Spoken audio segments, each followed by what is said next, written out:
நாகையில் வாக்காளர் சிறப்பு தீவிர திருத்த பணியின் போது பொதுமக்களிடையே வாக்குவாதம் ஏற்பட்டுள்ளது. எஸ்ஐஆர் விண்ணப்ப படிவத்தை ஸ்கேன் செய்தால் வேறு வாக்காளர் விவரம் வருவதால் இந்த சர்ச்சையானது எழுந்துள்ளது. பிஎல்ஓவிடம் வாக்காளர்கள் வாக்குவாதம் செய்ததால் அப்பகுதியில் பரபரப்பு ஏற்பட்டுள்ளது.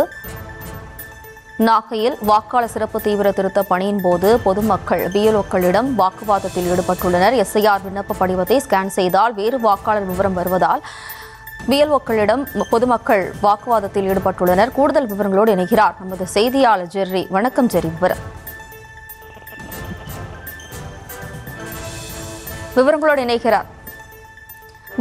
இணைகிறார் நமது செய்தியாளர் லெனின். வணக்கம் லெனின். வணக்கம்.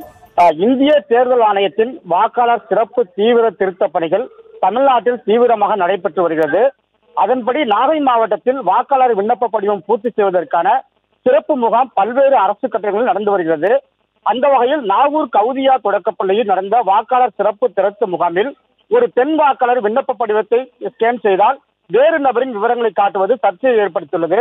நாகூர் 5வது வார்டு கடைத்தெருவைச் சேர்ந்த பல்கிஸ் என்பவர் விண்ணப்ப படிவத்தை கொடுத்துள்ளார்.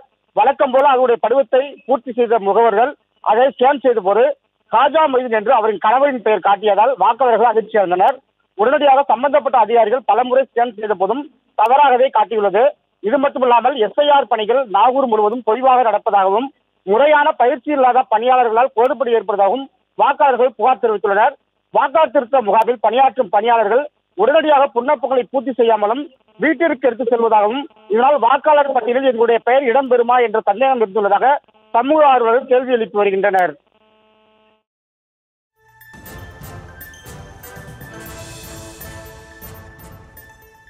விவரங்களுக்கு நன்றி.